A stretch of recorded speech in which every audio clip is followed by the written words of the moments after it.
Plastic সর্বপ্রথম আবিষ্কার করা হয়েছিল 1850 সালে। আলেকজান্ডার পার্ক নামের একজন বিজ্ঞানী প্লাস্টিক আবিষ্কার করেছিলেন। তাই প্রথম দিকে প্লাস্টিকের নাম ছিল পার্কজাইন। তারপর থেকে এখনও পর্যন্ত প্রায় 830 কোটি মেট্রিক টন প্লাস্টিক উৎপাদন করা হয়েছে। এর মধ্যে প্রায় 600 কোটি মেট্রিক টন প্লাস্টিক সরাসরি আবর্জনায় পরিণত হয়েছে। অর্থাৎ পৃথিবীতে উৎপাদিত প্লাস্টিকের প্রায় 80% বর্জ্য হিসেবে রয়ে যাচ্ছে। প্রতি বছর প্রায় 80 লক্ষ টন প্লাস্টিকের আবর্জনা নদী, নালা, খালবিল হয়ে সমুদ্রে গিয়ে পড়ছে। এখনও পর্যন্ত যত প্লাস্টিক বর্জ্য তৈরি হয়েছে তার সব যদি এক জায়গায় জড়ো করা হয় তবে সেই আবর্জনার স্তূপ পৃথিবীর সর্বোচ্চ পর্বতশৃঙ্গ মাউন্ট এভারেস্টের চেয়েও উঁচু হবে। প্লাস্টিক আবর্জনারই সবচেয়ে ভয়ঙ্কর রূপ হল মাইক্রোপ্লাস্টিক। আমাদের নিত্য ব্যবহার্য জিনিসপত্র থেকে মাইক্রোপ্লাস্টিক আমাদের শরীরে এবং রক্তে প্রবেশ করে। এমনকি সাম্প্রতিক সময়ে মায়ের বুকের দুধেও মাইক্রোপ্লাস্টিকের উপস্থিতি পাওয়া গেছে। নীরব ঘাতক মাইক্রোপ্লাস্টিক মানব সভ্যতাকে এক নজিরবিহীন হুমকির মুখে ঠেলে দিচ্ছে। কি, কেন, কিভাবে এই পর্বে মাইক্রোপ্লাস্টিক সম্পর্কে আলোচনা করা হবে। মাইক্রোপ্লাস্টিক হল প্লাস্টিকের ক্ষুদ্রতম কণা। সাধারণত 5 মিলিমিটারের ছোট আকারের প্লাস্টিককে মাইক্রোপ্লাস্টিক হিসেবে বিবেচনা করা হয়।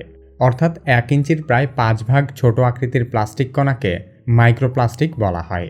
তবে মানব স্বাস্থ্যের জন্য ঝুঁকিপূর্ণ মাইক্রোপ্লাস্টিকগুলো আরও অনেক ছোট হয়। এমন সব অতি ক্ষুদ্র মাইক্রোপ্লাস্টিক আমাদের চারপাশে ছড়িয়ে আছে যা খালি চোখে দেখাও যায় না। আমাদের সভ্যতা অনেকাংশেই প্লাস্টিক নির্ভর হয়ে পড়েছে। বর্তমানে প্লাস্টিক ছাড়া আপনি চলতেই পারবেন না। দিনের শুরু থেকে রাতে ঘুমানোর আগ পর্যন্ত আমরা প্লাস্টিকের বিভিন্ন উপকরণ ব্যবহার করি। যেখানেই যাবেন সেখানেই প্লাস্টিক। পানির বোতলগুলো সব প্লাস্টিকের। আমাদের বাজারের ব্যাগ প্লাস্টিকের। হোটেল রেস্তোরাঁর খাবার প্লাস্টিকের পাত্রে পার্সেল দেওয়া হয়। নিত্য প্রয়োজনীয় খাবার থেকে শুরু করে মুখরোচক সকল খাবারের প্যাকেট প্লাস্টিকের। প্রতিদিন সকালে ব্যবহার করা টুথপেস্ট থেকে শুরু করে face wash, body wash, nail পলিশের মতো প্রসাধনী এবং ডিটারজেন্ট পাউডারেও মাইক্রোপ্লাস্টিক রয়েছে। এর বাইরেও বিভিন্ন ধরনের খাবারের মাধ্যমে মাইক্রোপ্লাস্টিক আমাদের শরীরে প্রবেশ করে। বর্তমানে প্রায় 51 ট্রিলিয়ন মাইক্রোপ্লাস্টিক সমুদ্রে ভেসে বেড়াচ্ছে। সমুদ্রে ভাসমান প্লাস্টিক বর্জ্য সূর্যের অতিবেগুনি রশ্মির সাহায্যে ভেঙে মাইক্রোপ্লাস্টিকে পরিণত হয়। সমুদ্রের অতি ক্ষুদ্র প্রাণীগুলো এসব মাইক্রোপ্লাস্টিক খাবার হিসেবে গ্রহণ করে। এরপর ধীরে ধীরে বড় থেকে বড় মাছগুলো সেই সব ছোট মাছগুলোকে খায়। এক পর্যায়ে খাদ্য শৃঙ্খলের ধারাবাহিকতায় সেই সব মাইক্রোপ্লাস্টিক মানব শরীরেও চলে আসে। এত প্রাণীর দেহ ঘুরে মানুষের শরীরে আসলেও কোনো প্রাণীর পাকস্থলীতেই মাইক্রোপ্লাস্টিক হজম হয় না। সামুদ্রিক প্রাণী ছাড়াও সামুদ্রিক পাখিদের পেটেও যাচ্ছে মাইক্রোপ্লাস্টিক। প্লাস্টিক বা মাইক্রোপ্লাস্টিক অনেক প্রাণীর গলায় আটকে মারাও যাচ্ছে। 2018 সালে স্পেনের সমুদ্র তীরবর্তী এলাকায় একটি মৃত তিমি ভেসে এসেছিল। সেই তিমির পেটে প্রায় 32 কেজি প্লাস্টিক পাওয়া গিয়েছিল। বিশেষ কতকগুলো জায়গায় অধিক হারে মাইক্রোপ্লাস্টিক পাওয়া যায়। সেই জায়গাগুলোর মধ্যে স্পেনের উপকূল, চীনের ইয়াংজি নদী, Great Australian Bight, Mariana Trench এবং যুক্তরাজ্যের নদ নদীগুলো উল্লেখযোগ্য। সাম্প্রতিক গবেষণায় দেখা গেছে সারাদিন ব্যবহৃত প্লাস্টিকের বিভিন্ন উপকরণ থেকে মাইক্রোপ্লাস্টিক মানুষের রক্তে মিশে যাচ্ছে। এছাড়া আমাদের ফুসফুসেও অনেক মাইক্রোপ্লাস্টিক রয়েছে, যা মানুষের শরীর থেকে নিঃশেষ হওয়ার কোনো সম্ভাবনা নেই। মানুষের শরীরে যত মাইক্রোপ্লাস্টিক পাওয়া গেছে তার মধ্যে সবচেয়ে বেশি হলো পিইটি প্লাস্টিক। সাধারণত পানির বোতলগুলো এই ধরনের প্লাস্টিক দিয়ে তৈরি করা হয়। এরপরেই পলিস্টেরিন জাতীয় প্লাস্টিক মানব শরীরে সবচেয়ে বেশি পাওয়া গেছে।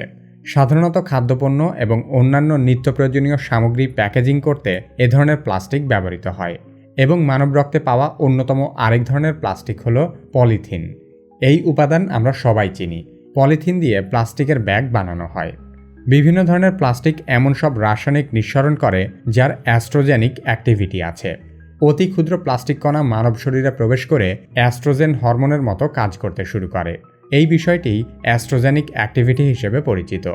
বেশিরভাগ প্লাস্টিক সূর্যের আলোর সংস্পর্শে আসার পর অ্যাস্ট্রোজেনিক অ্যাক্টিভিটি তৈরি হয়।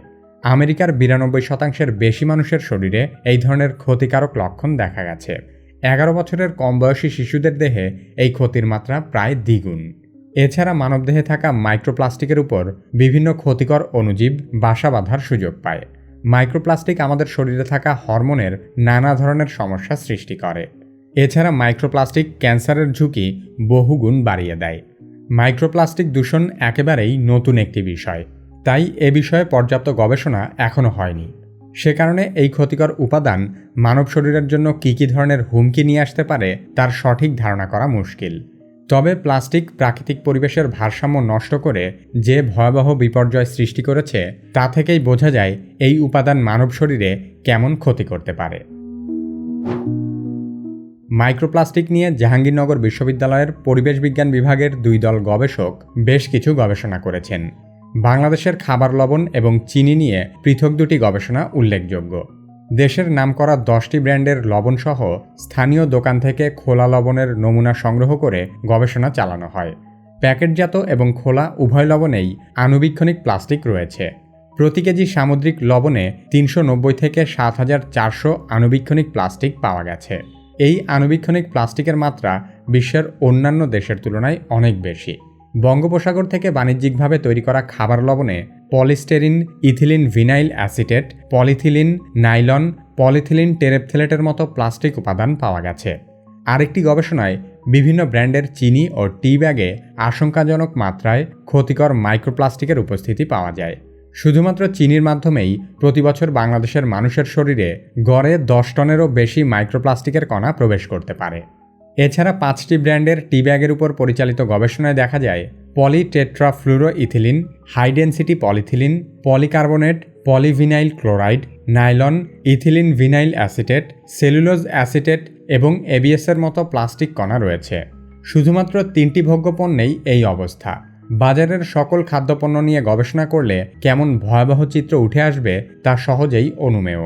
এইসব খাদ্যপণ্য থেকে এত ভয়াবহ মাত্রায় প্লাস্টিক আমাদের রক্তে মিশে যাচ্ছে যে সাম্প্রতিক সময়ে মায়ের দুধেও মাইক্রোপ্লাস্টিকের উপস্থিতি পাওয়া গেছে। বিশ্বের সকল প্লাস্টিক পণ্যের 80%ই বর্জ্য হিসেবে প্রাকৃতিক পরিবেশ দূষণ করছে।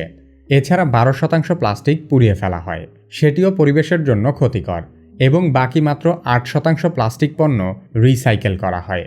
2014 সালে জাতিসংঘ পরিবেশ সম্মেলনে প্লাস্টিক দূষণকে শীর্ষ 10 পরিবেশগত সমস্যার তালিকায় অন্তর্ভুক্ত করা হয়। মাইক্রোপ্লাস্টিক সম্পর্কে পর্যাপ্ত জ্ঞান না থাকার কারণে 2015 সালের জাতিসংঘ পরিবেশ সম্মেলনে মাইক্রোপ্লাস্টিক গবেষণাকে দ্বিতীয় বৃহত্তম বৈজ্ঞানিক সমস্যা হিসেবে চিহ্নিত করা হয়েছে।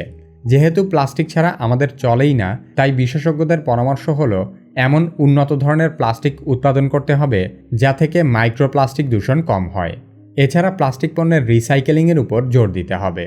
মাইক্রোপ্লাস্টিক দূষণ লোকচক্ষুর অন্তরালে ভয়ঙ্কর গতিতে এগিয়ে চলছে, তাই এ বিষয়ে আমাদের সচেতন হতে হবে। একবার ব্যবহারযোগ্য প্লাস্টিক পণ্য বর্জন করতে হবে। মাইক্রোপ্লাস্টিকের মতোই এক নীরব মহামারী আমাদেরকে গ্রাস করছে। ভয়ঙ্কর এই মহামারীর নাম অ্যান্টিবায়োটিক রেজিস্ট্যান্স, অর্থাৎ আমাদের শরীরে অ্যান্টিবায়োটিক আর আগের মতো কাজ করছে না। অ্যান্টিবায়োটিক রেজিস্ট্যান্সের কারণে পরোক্ষভাবে প্রতি বছর প্রায় 50 লক্ষ লোক মারা যাচ্ছে।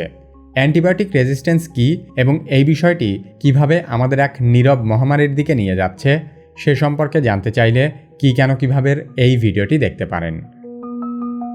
আপনি যদি কি কেন কিভাবের মতো ভিডিও তৈরি করতে চান তাহলে কি কেন কিভাবে একাডেমির ভিডিও এডিটিং মাস্টারি কোর্সে ভর্তি হতে পারেন। ভিডিও ডেসক্রিপশন ও পিন কমেন্টে কোর্সের লিংক দেওয়া আছে।